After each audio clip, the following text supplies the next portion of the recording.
હવે આમાં એવું છે કે જો ગવર્મેન્ટ હે ને એને કોઈ બી વસ્તુ પરચેસ કરવી હોય ને તો હા એ ટેન્ડર પાડે. તો એવું સાંભળ્યું હશે હા હા કે જેવી રીતે કે તું આ જે મોટા મોટા અને નાના નાના બધી વસ્તુ એ ટેન્ડર પર કરે ગવર્મેન્ટ વસ્તુ. એટલે તું એવું સાંભળતો કે રોડના ટેન્ડર મળ્યા, એરપોર્ટના ટેન્ડર મળ્યા, એ બીજા હા મોટા મોટા. પછી બરાબર. ધારો કે હવે એમણે કોઈ ઓફિસ ખોલી, તો હવે એમને હમ ચેર જોઈએ છે, કોમ્પ્યુટર જોઈએ છે, એના બી એ લોકો ટેન્ડર પાડે બહાર.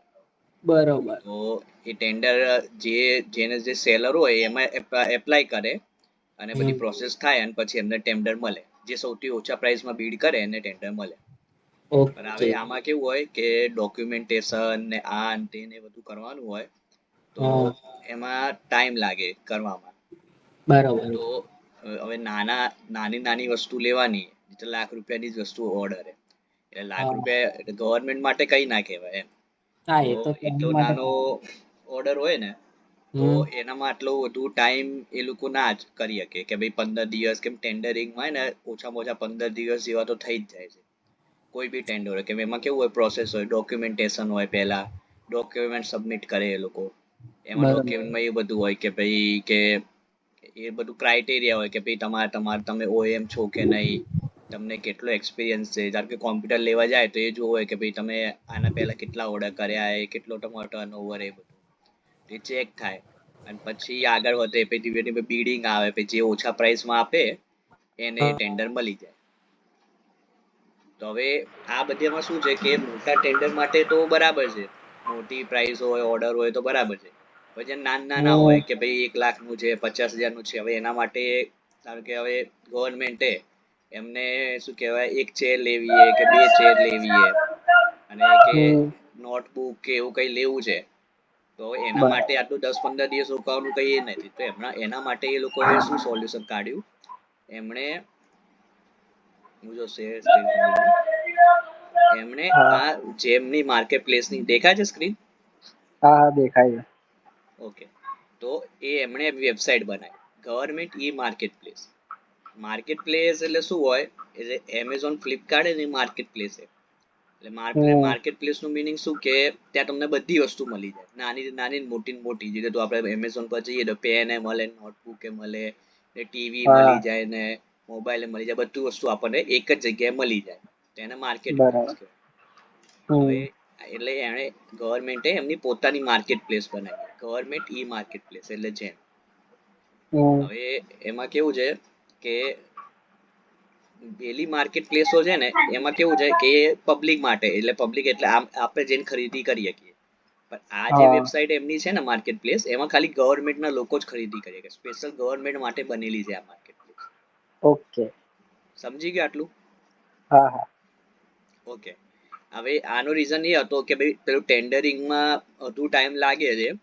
તો હવે આમાં હા કેવું ધારો કે આમાં કોઈ બાયર હોય તો એ પ્રોડક્ટમાં હમ જાય બરોબર. માર્કેટમાં. હા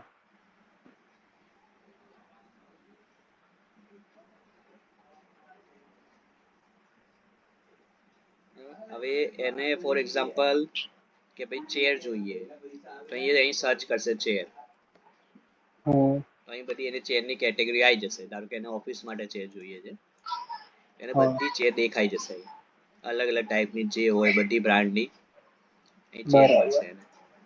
હમ એમેઝોન ફ્લિપકાર્ટ જેવું જ છે. અહીં તમે મેક મોડલ સિલેક્ટ કરી શકો કે ભાઈ તમારે કઈ બ્રાન્ડની બરાબર. ચેર જોઈએ છે. અહીં બધી બ્રાન્ડો આવી જાય એવી રીતે મોબાઈલમાં પછી ટીવીમાં જે રીતે સેમસંગ હોય મોબાઈલમાં સેમસંગ હોય એપલ હોય એવી રીતે બરાબર. બરોબર. તો આ બધું બરોબર. અહીં આવી જાય તો અહીંથી જઈને ધારો કે આ ચેર એને ગમે તો આને અહીંથી હા પરચેસ કરીએ કે આપણે ના કરીએ શકીએ કેમ આપણે અત્યારે સેલરનું લોગિન બાયરનું લોગિન હોય તો આ લઈ આપણે શકીએ એને બાય કે કરી. આ ગમી જાય એને હા તો એ જે સેલર બરોબર. ડિલિવર કરે. આટલું હમ સમજી ગયું? હા હા ઓકે. હવે આમાં કેવું છે આપણું શું કામ છે કે આ જે બધું કેટલોગ હોય અને બધું જેમનું મેનેજમેન્ટ હોય હવે જે સેલર સાઈડ આપણું કામ કે જે હા ગવર્મેન્ટને હા આ વસ્તુ વેચે ચેર હોય કોઈ બી વસ્તુ વેચતા હોય તો એમનું હા એકાઉન્ટ આપણે હેન્ડલ કરીએ કે ભાઈ એમ બરાબર. કે એમના જોડે ટાઈમ બી ના હોય ને અમુક જોડે નોલેજ બી ના હોય કે આ બધું કઈ રીતે કરવાનું કેટલો કઈ રીતે બનાવવાનું કઈ રીતે જેમ મેનેજ કરવાનું. એમનું હા આખું હા જેમનો જે બિઝનેસ હોય એ આપણે મેનેજ કરવાનું એનો આપણને અમુક બરાબર. ચાર્જ મળે.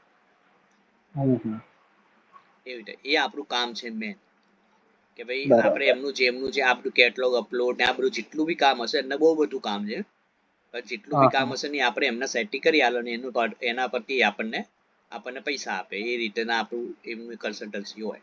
તો આપણું કામ અમને સેલર સાઈડનું છે કે આ બધું કેટલોગ એમને બનાવીને આલવાના, અપલોડ કરવાનું, પ્રોડક્ટ અપલોડ કરવાનું, એ બધું વસ્તુ આપણે કરવાની ત્યાં.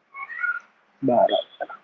અને ટેન્ડર સમજ. બી, હવે આમાં કેવું છે ખાલી પ્રોડક્ટ નથી, ટેન્ડર નું બી છે. આ જે બીડ છે ને એ આપણે ટેન્ડર હા એ બી સબમિટ બરાબર. કર.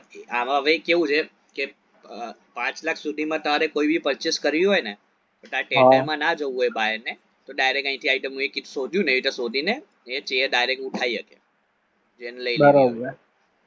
પણ એના ઉપર તો પાંચ એને લાખ ટેન્ડરિંગ જ પાંચ કરવું લાખ પડે. હા એટલે 5 લાખ સુધી હોય તો તું આમાં કરી શકે, બાકી વધારે હોય તો તું ટેન્ડર દ્વારા કરી શકે, બરોબર. હા, હવે 5 લાખ ની નીચે બી બે ઓપ્શન એને ટેન્ડર થ્રુ જવું તો ટેન્ડર થ્રુ બી જઈ શકે. ઓકે. એટલે ટેન્ડર બધે ચાલે, પણ 5 લાખ હા ની હા નીચેનો ઓર્ડર છે અને એને ટાઈમ નહીં આલવો ટેન્ડરમાં કે ભાઈ ટેન્ડરમાં 10-15 દિવસ જશે. મારે તો ખુરશીનો ઓર્ડર અત્યારે જ કરવો, કેમ 15 દિવસ પછી એ ઓર્ડર થશે, પછી સેલર એને સપ્લાય કરવામાં 4-5 દિવસ 6 દિવસ હજુ લગાવશે. બરોબર. એટલે એને વસ્તુ જોઈએ હમણાં કે 2 દિવસમાં, એ વસ્તુ આવતા હમ આવતા વધુ ટાઈમ થાય. તો એના માટે આ ગવર્મેન્ટે કાલે આમાં બધી વસ્તુ તું પેન લખીશ તો પેન એ તને મળી જશે. એમેઝોન ફ્લિપકાર્ટ જ છે ટૂંકમાં, પણ આ ખાલી હા ગવર્મેન્ટ હા માટે બનેલું. આમાં ખાલી ગવર્મેન્ટ ના જે એજન્ટ એ લોકો ગવર્મેન્ટ વાળા હોય એ જ લઈ હા, શકે, બાકી ગવર્મેન્ટ બીજા ના. ડિપાર્ટમેન્ટ વાળા જ બાય કરી શકે. એ ગવર્મેન્ટ નું આઈડી બરાબર. હોય, બરાબર. હવે તું અહીં લખીશ હા ને હા તો જો આ બોલ પેન, તો તને પેન હમ નાનાથી નાની મોટી મોટી બધી વસ્તુ એને મળી જશે. પણ ગવર્મેન્ટ ના બરાબર. ઓર્ડર કઈ 1-2 પેન ના હોય, એ બધા જથ્થાબંધ હોય, એટલે 1000 પેન જે હા બી હા હોય, બરાબર. હા ગવર્મેન્ટની હા વસ્તુ એટલે બધી મોટી રકમની હોય. એટલે હવે એને જો આ પેન ગમે, ધારો કે 12 રૂપિયામાં આપી દો તો આને બાય હા કરી શકે. એ બાયર નું આઈડી હોય તો બરાબર. અહીંથી આપણને એડ ટુ કાર્ટ નું ઓપ્શન આવે, સેમ આપણે એમેઝોન માં આવે ને આપણને એવું. હા હા અત્યારે હા આપણે હા સેલર નું આઈડી, આપણે ક્લાયન્ટ બરાબર. એનું આઈડી મેં ખોલીને તને બતાવું. હમ. ઓકે, હવે આમાં કેવું છે કે આટલું તું સમજી ગયો, હવે પ્રોડક્ટ અપલોડ કઈ રીતે કરવાના આટલી ખબર પડી ગઈ, હા હા બરાબર. હવે હમ ફોર એક્ઝામ્પલ આપણને કેવી રીતે આપશે, આપણને આપણને સેલર શું કહેશે કે ભાઈ મારે મારે શૂઝ કરવાના છે અપલોડ. ફોર હા એક્ઝામ્પલ આપણને આવું કીધું એને, 1 મિનિટ